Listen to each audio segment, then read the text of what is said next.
Bueno, de verdad, muchas gracias a todos por el interés prestado. Este, Esto nació como una iniciativa, como dijo Mario, interna de nuestro grupo y bueno, de verdad ha despertado bastante interés, cosa que bueno, me alegra mucho y sé que Mario también. Gracias, Mario, por la introducción. Vamos al tema, que sé que para eso están aquí. Entonces, yo tengo dos líneas de investigación. Una línea de investigación que está relacionada con genética animal y otra línea de investigación que tiene que ver con microorganismos. Entonces, pero todo en un enfoque genético y en cierta forma también de aplicación. Entonces, esta vez les quiero hablar sobre manejo microbiológico en cultivo de camarón, nuevos hallazgos. Y bueno, para traerle un poquito de lo que estamos haciendo, pero también cosas que se están haciendo con nuevas tecnologías para entender un poco más lo que tiene que ver con el cultivo desde el punto de vista del mundo microbiológico. Claro, que me funciona esto. Principalmente les voy a hablar sobre una enfermedad que me imagino que la mayoría de ustedes conocen, que en un principio, bueno, era un síndrome de mortalidad temprana. Mucha gente empezó a tener problemas en China. En el 2009 fue cuando se reportó por primera vez. Lamentablemente muy rápido se extendió al continente americano. Aparecieron los primeros casos reportados en México y luego se extendió en el sureste asiático, en diferentes países de América. Y ahorita, bueno, de verdad no le he seguido la pista, pero entiendo que está en muchas partes. Entonces es una enfermedad que tiene un impacto económico importante. Se ha estimado en 23.6 billones de dólares. Bueno, en este caso son miles de millones, ¿okay? Si hablamos en el idioma español. Me van a disculpar, pero las láminas están en inglés, pero yo voy a ir hablando todo, entonces espero que no haya problema.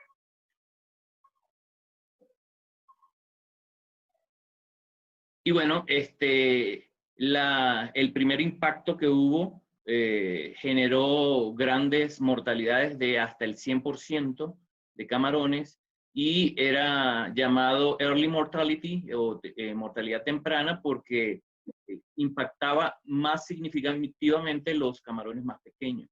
Entonces, normalmente aparecían después de 2 a 5 semanas de haber sido sembrados. Era cuando más sensibles eran los camarones. El laboratorio de Donald Liner parece ser el primero que lo identificó. Identificó que era una vibriosis, pero una vibriosis muy particular, porque esta vibriosis tenía un efecto bien importante sobre órganos específicos del camarón, principalmente el sistema digestivo, incluyendo el hepatopáncreas y los intestinos.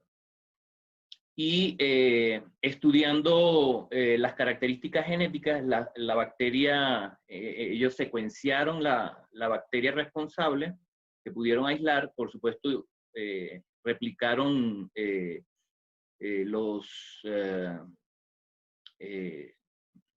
¿cómo se llama?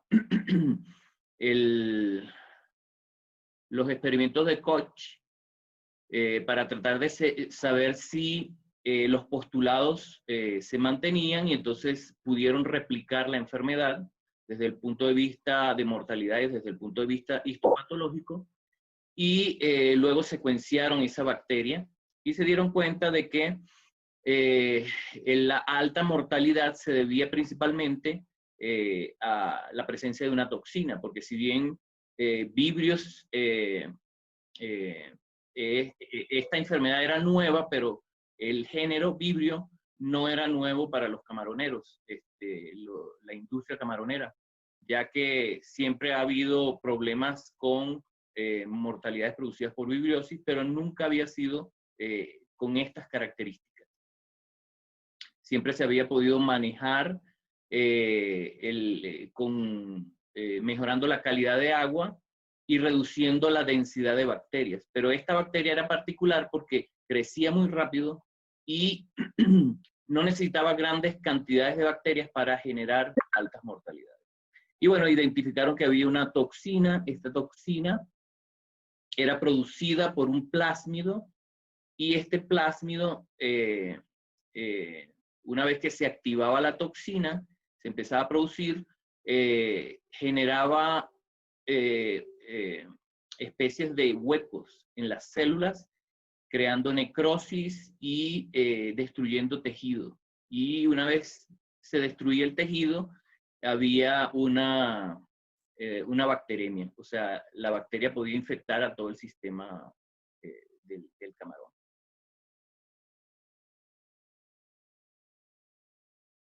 En un principio se circunscribió a Vibrio parhemolyticus, pero luego se empezó a ver que también se presentaba en algunas otras bacterias, pero hasta ahora ha sido de manera muy puntual.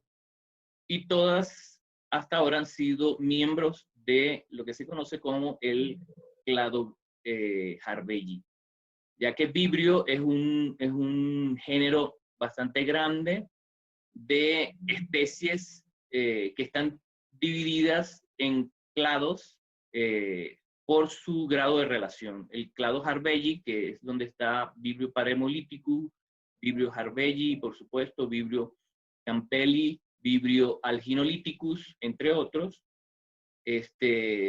son muy similares genéticamente. Entonces, en Malasia se detectó el mismo plásmido en Vibrio Harveyii. En China se detectó el mismo plásmido en Campbelli y Owensi. Y en Ecuador, últimamente, se detectó en Vibrio punensis.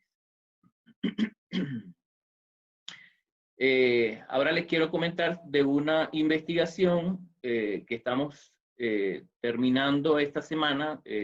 La ingeniera biotecnóloga Luz Díaz va a concluir su maestría trabajando con caracterización de vibrio en la costa noreste de México.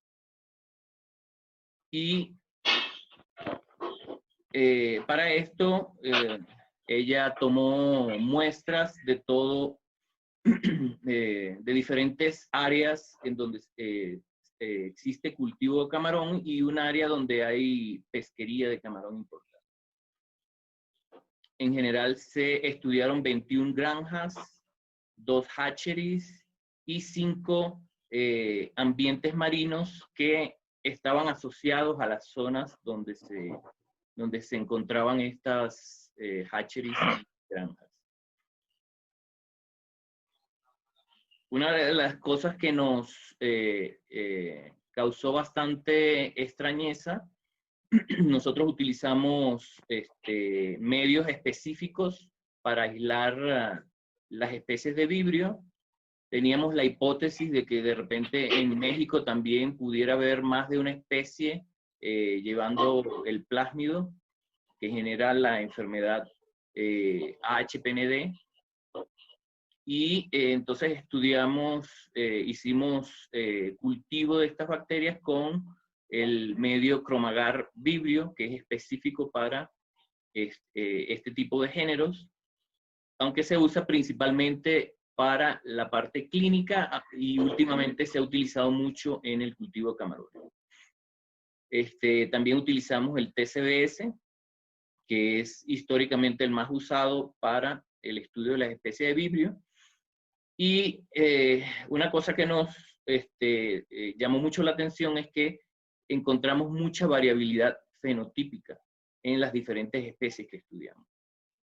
Vibrio paremolíticus, que debe ser una especie verde, con colonias verdes en TCBS, y con colonias rosadas en Chromagar vibrio. Encontramos que se podían presentar como amarillas y verdes en TCBS, se podrían presentar como azules o rosadas, e incluso sin coloración. Por supuesto, estos medios trabajan con, como decir, colorantes específicos que son transformados por enzimas de las bacterias, y que estas enzimas en teoría son conservadas genéticamente para las especies que se están estudiando. Pero bueno, hay que recordar que estamos hablando de aislados ambientales, y los aislados ambientales están expuestos a muchos tipos de factores ambientales que inciden en la capacidad de adaptación de estas especies. Entonces, vamos a encontrar mucha variabilidad genética en aislados bacterianos provenientes del medio ambiente. Que básicamente, bueno, aquí muchas veces está circunscrito a sistemas de cultivo por las características de la especie y el ambiente propicio que ahí encuentra para reproducirse, pero que básicamente son bacterias ambientales. ¿Okay? Estos fueron, se estudió 244 aislados en total, un poquito más, pero bueno, algunas no pudimos terminar de incluirlas. Y principalmente encontramos en mayor grado Vibrio alginolíticus, seguido de Vibrio palemolíticus, unas pocas de Campbelli, muy pocas de Harvey, una de Vibrio cólera en camarones de pesca, y 70 especies que eran externas al clado Harvey, que no nos interesó mucho determinar la especie. Para la determinación de especies, como vieron que era difícil desde el punto de vista bioquímico, nosotros nos enfocamos en hacer detección de especies por vía de PCR, a través de una identificación molecular, y entonces pudimos de manera precisa determinar las especies de forma más eficiente. Porque desde el punto de vista bioquímico, las baterías bioquímicas son largas y, como vieron, hay mucha variabilidad fenotípica. ¿Okay? Entonces, estos son los tipos de ambientes en donde conseguimos. Nosotros tomamos columna de agua, camarón y sedimento. Vemos que Vibrio alginolítico, que fue la más abundante, se encontró en frecuencias bastante cercanas, quizás en sedimento un poquito menos, en los tres tipos de muestra que utilizamos, pero Vibrio paremolítico, que es la segunda más frecuente, se encontró principalmente en camarón.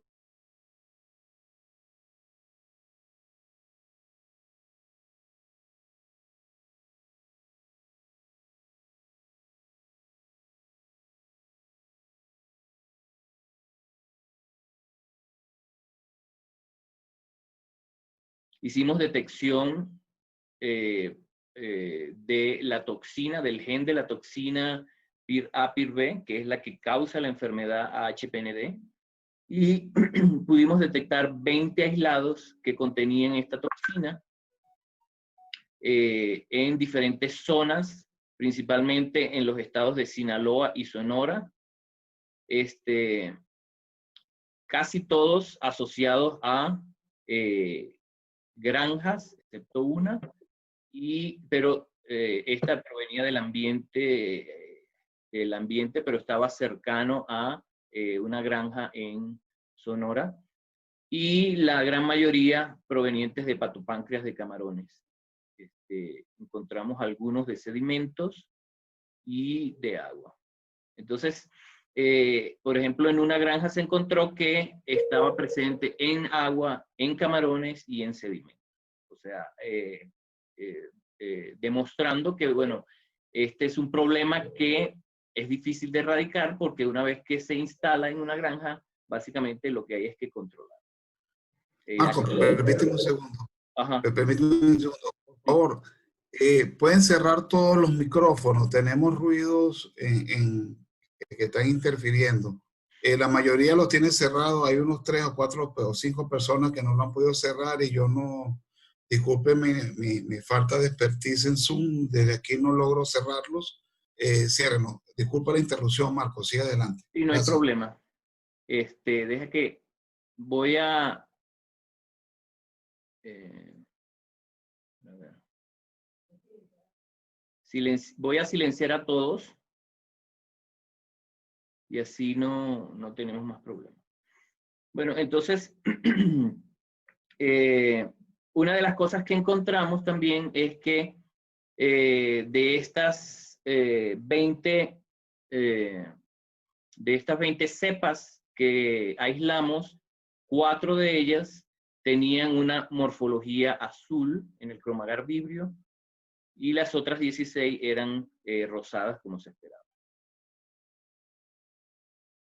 También, debido a que los antibióticos son la forma más eficiente de combatir infecciones y es una de las más utilizadas a nivel de cultivo de camarones, nos interesó ver qué grado de resistencia presentaban tanto estas especies que tienen la toxina y que pueden producir la enfermedad, como aquellas especies de vibrio que, si bien a lo mejor no están asociadas a la enfermedad como tal, pueden pasar los genes a través de plásmidos a estas especies que sí pueden generar la enfermedad. Entonces, hicimos detección o medición del grado de sensibilidad de las bacterias, de las 200 y tantas bacterias, y medimos a través del método de difusión en disco la sensibilidad a 14 diferentes antimicrobianos, entre ellos los más utilizados en acuicultura, que son enrofloxacina, tetraciclina, oxitetraciclina, cloramfenicol, falta uno, florfenicol. No sé si Mario después nos puede decir cuáles son los más utilizados, ya que él tiene experiencia en esa área. Y esto fue lo que encontramos. Estos son los porcentajes de resistencia combinado por especie. Y vemos que la ampicilina, básicamente el 80% de las cepas que nosotros estudiamos fueron resistentes a ampicilina. La segunda resistencia más importante, como en el 44%, estuvo gentamicina y también importante, oxitetraciclina, tetraciclina, ciprofloxacina. Utilizamos varios antibióticos que si bien no son específicos para el área de acuicultura, pero sí tienen importancia desde el punto de vista clínico. Y como ahorita nosotros estamos en el laboratorio enfocados en un enfoque, perdón la redundancia, llamado One Health, que es una iniciativa de la Organización Mundial de la Salud sobre lo que ellos llaman la forma de enfocar los problemas infecciosos y la resistencia antimicrobiana. Hay que hacerlo desde una perspectiva de un solo mundo, una sola salud. Y esto habla de que los patrones que se han visto en humanos se están viendo en animales y se están viendo en ambiente. Nosotros hemos estudiado la resistencia a antibióticos en plantas, en bacterias aisladas a partir de plantas, bacterias aisladas a partir de productos cárnicos, de cerdo, de pollo, de bovinos. Lo hemos hecho a partir de agua, de sedimento, bueno, este estudio de camarones, y hemos encontrado, bueno, que la resistencia a antibióticos está muy difundida por donde la busques, cosa que es bastante preocupante. Y que la única forma de abordar este tipo de problemas es a través de ese enfoque de One Health. Por eso nosotros nos interesó incluir antibióticos que tienen que ver con uso en humanos. También nos interesó saber qué tanta resistencia podían acumular estas bacterias. Y aquí les muestro de los 14 antibióticos que utilizamos, cuántas bacterias fueron resistentes a qué número. Y esto por especie. Vimos que se encontró un número importante de cepas que eran resistentes a múltiples antibióticos, lo que se llama multidrogo resistente. Esto es cuando son bacterias resistentes a 3 o más antibióticos de diferentes familias o categorías. En este caso, bueno, tenemos un grupo importante de cepas que son multidrogo resistentes. Cosa que complica mucho. Y bueno, ahora les quiero hablar un poquito, voy a entrar un poquito más en teoría para luego mostrarle algunas otras investigaciones, no de mi grupo, sino de la bibliografía, pero que en lo que nosotros estamos ahorita iniciando, que tiene que ver con que las bacterias como Vibrio básicamente no están solas, son bacterias ambientales y que encuentran un nicho y son capaces de aprovechar ese nicho. Entonces, una de las cosas importantes hoy en día para combatir y prevenir el HPND es a través del manejo de la microbiota. Aquí les muestro lo que se conoce como el efecto de los antimicrobianos en la microbiota antes de el organismo estar expuesto a un antibiótico. Normalmente su microbiota, si es un organismo sano, es una microbiota diversa, tiene un balance homeostático entre los miembros de esa microbiota que ayudan al hospedador más que causarle problemas. Cuando hay un problema de enfermedad y se utilizan antibióticos, bueno, se eliminan todas las bacterias que son sensibles, entre ellas la mayoría de las que forman parte de la microbiota y algunas, y la mayoría de las cepas de la bacteria que está causando el problema. Sin embargo, hay que tomar en cuenta que las bacterias tienen una tasa de mutación significativamente alta. O sea, estamos hablando de que ellas tienen una tasa de mutación que se ha medido en promedio de 1 en cada 1000 millones.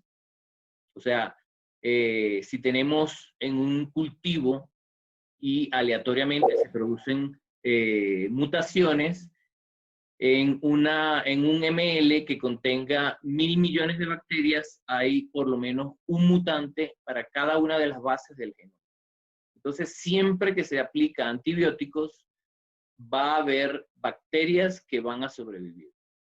Entonces, esto implica que tarde o temprano, si no se maneja de manera inteligente, el uso de antibióticos va a redundar en la generación de resistencia a estos antimicrobianos.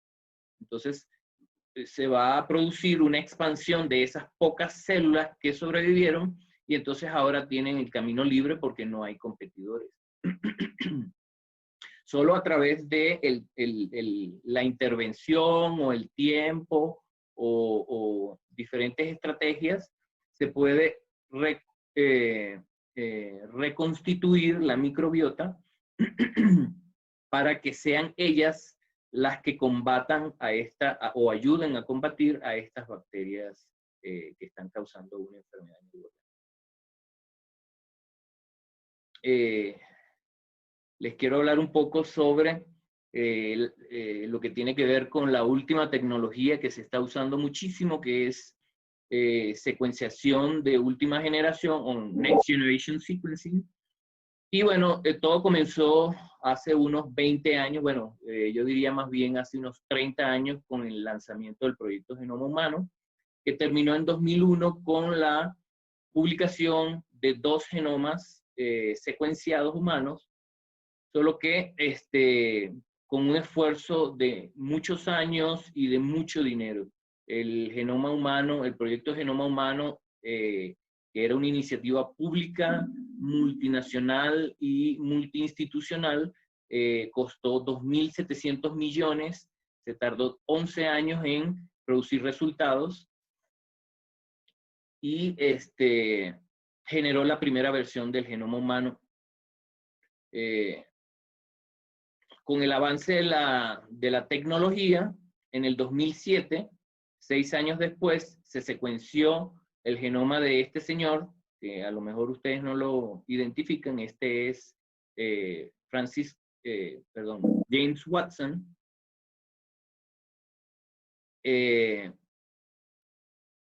A un costo de $1 millón apenas, y en 3 meses, algo que había tomado años en realizar.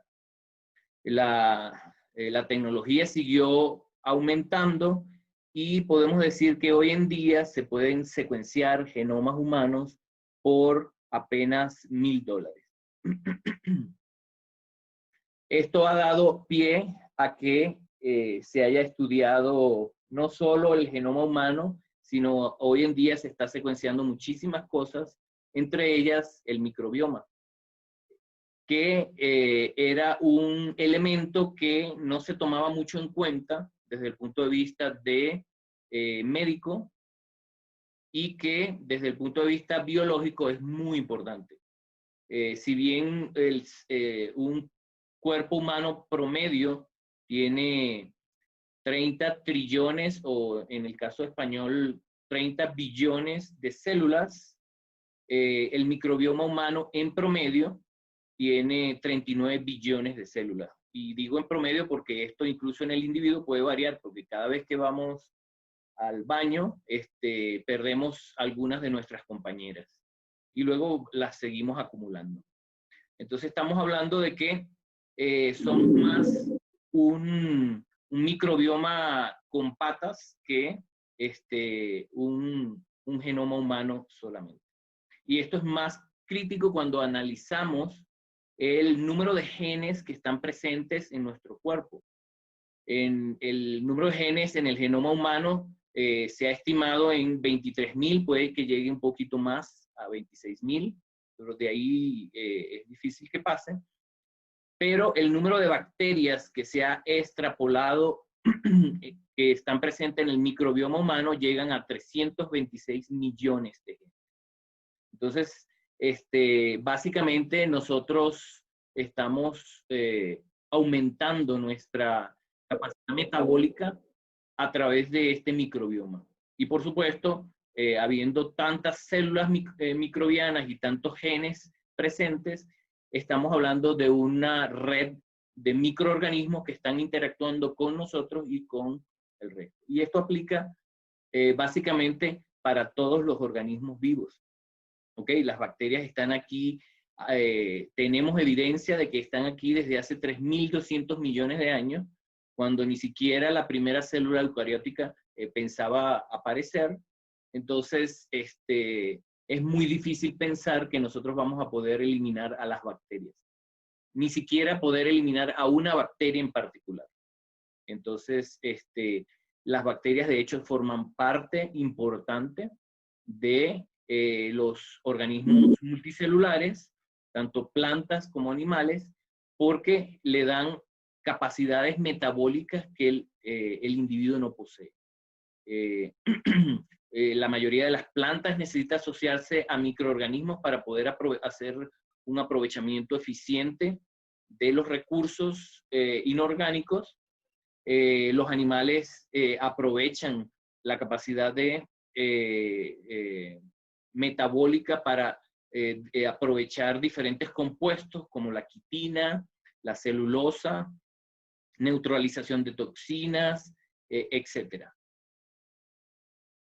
Gracias a este abaratamiento de la secuenciación, hoy en día contamos con cerca de 30.000 especies bacterianas que se han secuenciado y estudiados como especies. Y bueno, este era el árbol que en 1990 se generó, donde se pudieron ver que existían 3 ramas principales de lo que se conoce como el árbol de la vida. Las conocidas bacterias o eubacterias o bacterias verdaderas, las arqueas o bacterias arcaicas y los eucariotas, que ahí encontramos a los animales, los hongos y las plantas.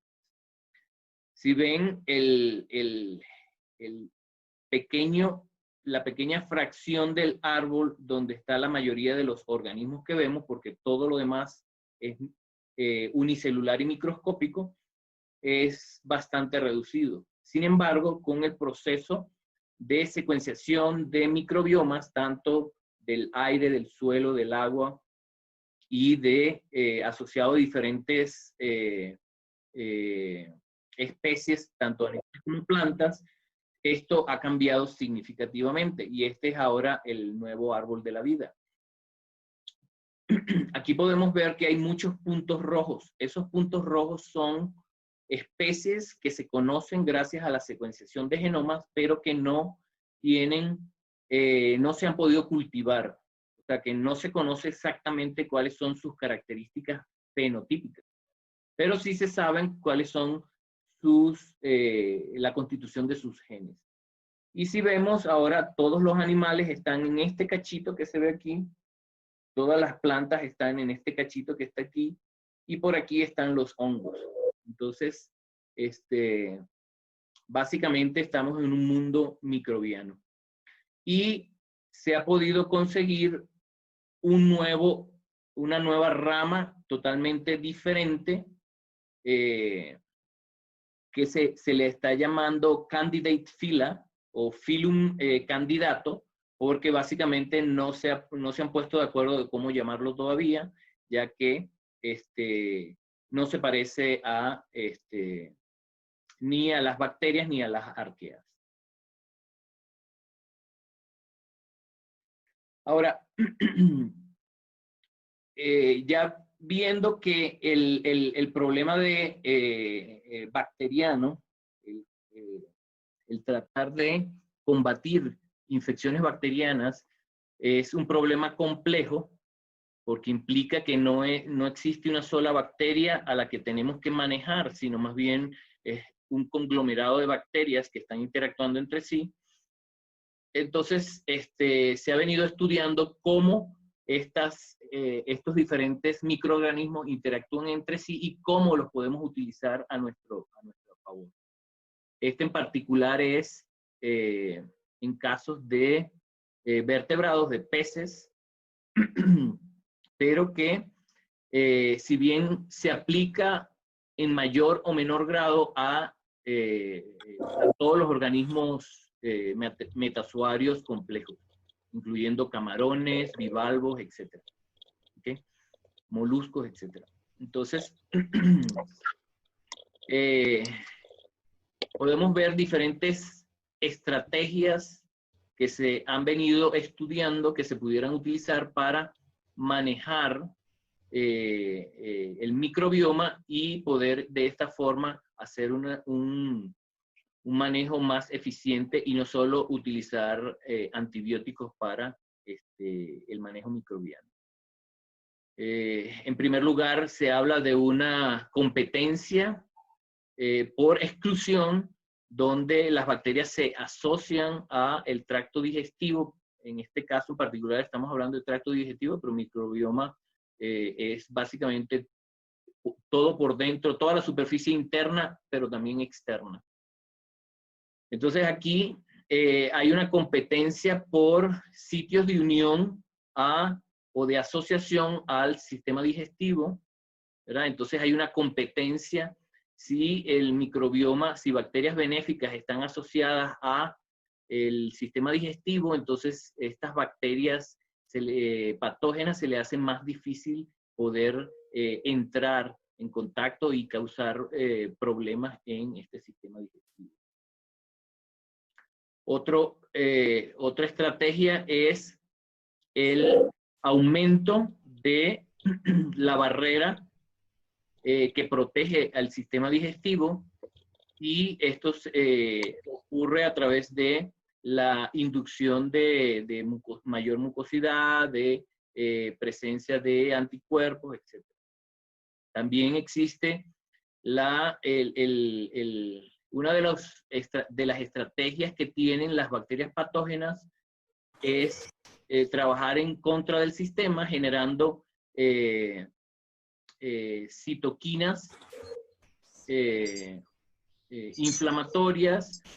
En este caso, bueno, estamos hablando de la respuesta inmune del sistema inmune del organismo, que a través de estos anticuerpos pueden específicamente combatir especies particulares a través de reconocimiento de antígenos de estas bacterias. Y esto es producto de la activación del sistema inmune. También controlando el sistema de citoquinas proinflamatorias, se reduce el daño que pudiera estar generando estas bacterias, porque ellas aprovechan de activar el sistema proinflamatorio para generar enfermedad. Y muchas veces el sistema inflamatorio del organismo es el que causa la enfermedad como tal. También estimulan el sistema inmune innato y lo que tiene que ver con fagocitosis. Estimulan la producción de péptidos antimicrobianos. También generan citoquinas antiinflamatorias para controlar el proceso inflamatorio. También se ha visto que al utilizar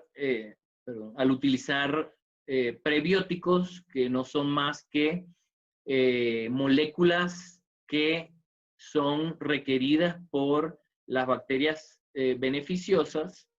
Hay de muchos tipos. En este caso, bueno, están ilustrando los ácidos grasos de cadena corta. Difusión del sistema inmunológico a través de la barrera del órgano digestivo, que permite combatir directamente el sistema inmune contra bacterias específicas.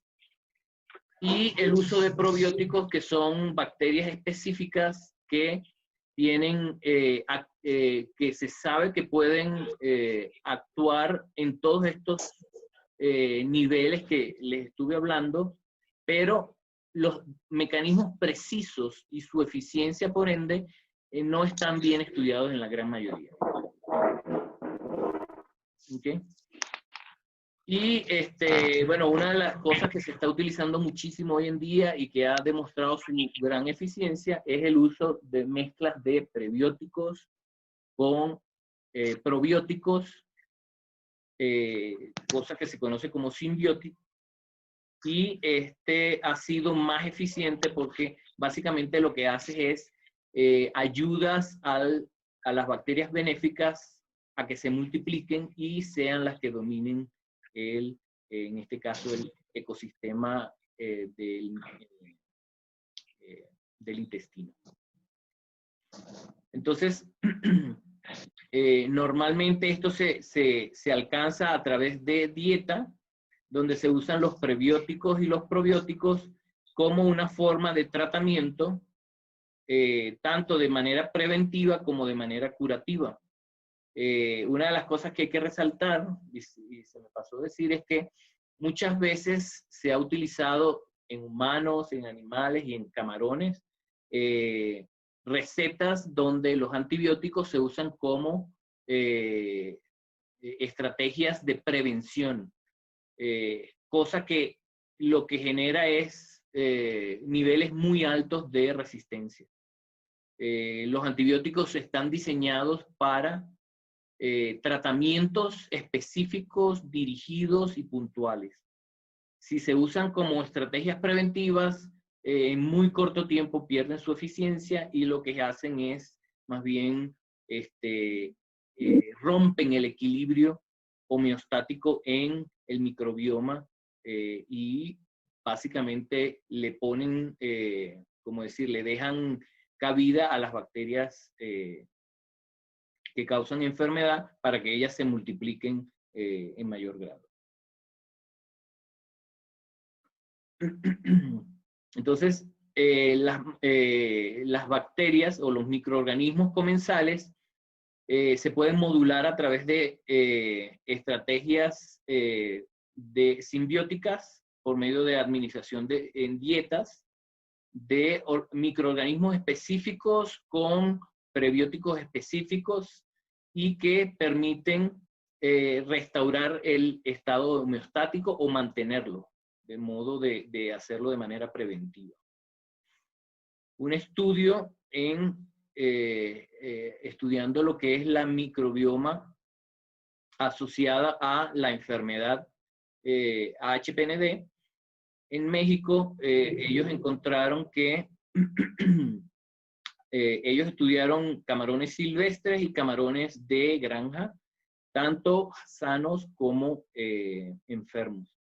Y pudieron encontrar que habían diferencias. Aquí, en este caso, bueno, están viendo géneros bacterianos, o mejor dicho, familias bacterianas, porque en el microbioma ya estamos hablando de múltiples especies. Y bueno, están tratando de estudiar cómo varían estas familias microbianas, dependiendo de estos tres parámetros. Y se vio que los camarones silvestres tienen variación dependiendo de el tejido, en este caso el intestino y el hepatopáncreas. Ven que hay variación y que en general hay mayor variación, mayor variabilidad de familias comparado con los camarones sanos y los camarones enfermos, tanto en el intestino como en el hepatopáncreas. Y ellos pudieron ver que habían cambios significativos cuando ocurría la enfermedad. Estos son animales de la misma granja, o sea, que comparten el mismo ecosistema. Y vieron que hay cambios importantes. Entonces estos estudios básicamente lo que tratan es de determinar, bueno, cuál es el mayor efecto, si bien en el caso del Vibrio parhemolyticus, que está causando la presencia de este patógeno en el microbioma y cómo se pudiera combatir esta enfermedad enfocándose en los cambios que ocurren en el microbioma. Aquí en este estudio ellos demostraron que, como ya les había dicho, la variabilidad de especies es mucho mayor en los camarones silvestres, pero encontraron que había mayor variabilidad de familias en los camarones afectados por HPND.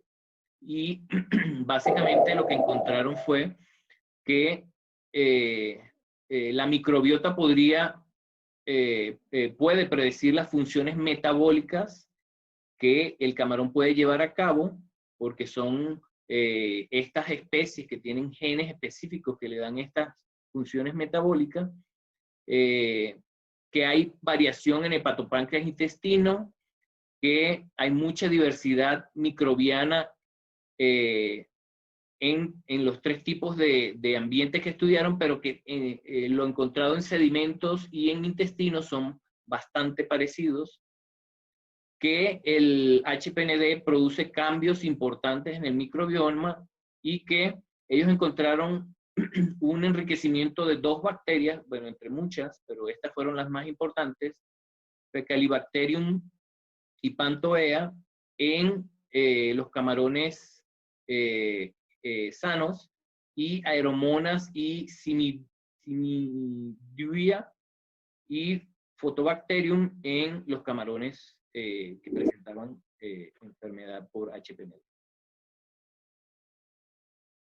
En otro estudio bien interesante, que es más bien un estudio metagenómico, o sea, tomaron en cuenta diferentes estudios individuales e hicieron un análisis de metadata, y ellos estudiaron 3 diferentes partes del sistema digestivo, lo que llamaron la parte anterior, la parte media y la parte posterior.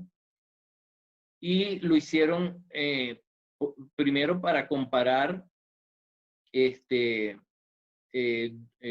en este caso, 2 estadios diferentes, poslarva y juvenil, cultivados, y vieron que había una diferencia entre poslarva y juveniles, pero que también dentro de 3 muestras diferentes habían diferencias entre sí. Esto es en Peneus monodon. Y luego en adultos, ellos encontraron también que había variación en los silvestres versus los cultivados, y había variación entre ellos, entre sí. ¿Okay? Aquí lo hicieron en Peneus banamei o Lithopeus banamei, según el gusto, y también encontraron básicamente el mismo patrón. Entonces pueden ver que los patrones varían por especie, varían por estadio, e incluso varían según el individuo. Y en este mismo estudio, en Peneus banamei, lo hicieron asociado a diferentes enfermedades, en donde el triangulito azul es la forma saludable del camarón, y el rosado es la forma de la enfermedad. Y ellos estudiaron enfermedades larvales, poslarvales, con HPND, mancha blanca, heces blancas, lo que se conoce como algodón, BBS, no recuerdo qué enfermedad es, y aquellos camarones que en teoría estaban sanos, pero que presentaban un retardo en el crecimiento. Y vieron que, bueno, que en la mayoría de los casos el estadio, el estado de enfermedad generaba cambios significativos en los grupos bacterianos que estaban presentes en ese microbio. Entonces, encontraron que había una asociación de ciertos grupos bacterianos asociado a enfermedades específicas, ¿verdad? Pero que era variable dependiendo del ambiente y de la especie que se estudiara. Y encontraron que la suplementación de microbios positivos, con efectos positivos, permitía un impacto positivo en el crecimiento, en la sobrevivencia y en el desarrollo apropiado del sistema digestivo. Pero el problema es que hay que conocer bien, hay que estudiar mejor el microbioma, porque, como vieron, hay mucha variación. Encontraron que una mejor caracterización de la microbiota de todo el sistema digestivo puede ayudar a un manejo eficiente de esa microbiota para que tenga efectos positivos en el crecimiento, en los ciclos de desarrollo y en la prevención de enfermedades y su efecto desde el punto de vista de producción. Aquí hubo otro estudio, hay muchos estudios, pero bueno, le traje lo más importante, en donde estaban estudiando algo que desde hace varios años se conoce como el síndrome de las heces blancas, que han habido muchas teorías para saber exactamente cuál es el factor de como desencadenante o causante de esta patología. Y hasta ahora ha sido bastante elusiva. Bueno, ellos con este estudio demostraron que tanto en hepatopáncreas como el sistema digestivo, cuando está presente heces blancas, hay un incremento muy importante en bacterias del género Vibrio. Por ende, ellos dicen que este dominio de las bacterias de Vibrio en el sistema digestivo es muy probablemente el causante de esta patología, ya que se pudo comprobar que este cambio o este aumento de Vibrio induce un cambio significativo en lo que es la interacción del microbioma como tal, el tipo de red metabólica que se desencadena por la alta presencia de estos virus. Y bueno, ya habíamos hablado entonces de lo que es el microbioma, ya para lo último para terminar. Y hoy en día se están estudiando diferentes estrategias, no solo el uso de prebióticos y de probióticos en particular que puedan combatir enfermedades específicas, sino también se está utilizando terapia viral, porque hay virus específicos que atacan a bacterias. Bueno, de hecho hay virus que atacan a todo. Todo organismo vivo tiene siempre un virus que lo ataque. Y en bacterias, la diversidad genética de los virus es muy grande. También las bacterias pueden hacerse resistentes a virus específicos, entonces es una estrategia que también puede producir resistencia. Sin embargo, como estamos hablando de organismos que están en la frontera entre lo vivo y lo muerto, hay probabilidades de también hacer selección para mantener la efectividad de estos virus. Nosotros ahorita les voy a mostrar algunas cosas en que estamos también trabajando en este sentido. Esto es uso de bacterias para combatir hongos y lo estamos haciendo también a nivel de bacterias. Usar bacterias para combatir otras bacterias como Vibrio. Y esto es simplemente algunos resultados preliminares en donde vemos que hay una acción producto de probablemente bacteriocinas que se están segregando en el medio y que hacen prácticamente es una guerra entre microorganismos, porque se ve que el hongo no está avanzando. Hay como decir un periodo de un límite hasta donde avanza, aquí y aquí, pero tampoco la bacteria puede avanzar mucho. Entonces es una guerra bioquímica.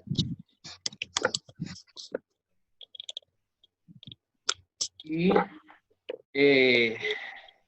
también estamos trabajando un poquito con bacteriófagos. En este caso, un experimento en donde pudimos aislar una cepa de virus y la probamos contra una cepa de Vibrio parahemolíticos control que teníamos y luego de 48 horas produjo un efecto importante en la eliminación del Vibrio parahemolíticos.